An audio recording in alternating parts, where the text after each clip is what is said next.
சமூக வலைதள சாத்தான்களே, ஏடி சித்திரம் போடும் முகம் தெரியாத பதர்களே, உங்களை இங்கே அடக்கி வைக்க மாட்டோம், ஆட வைப்போம்.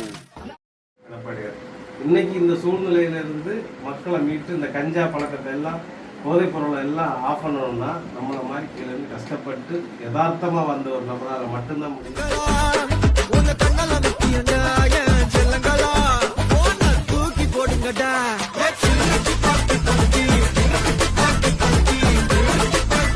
சிறுபான்மைக்கு பாதுகாவலர் வந்து எடப்பாடியார் தான்.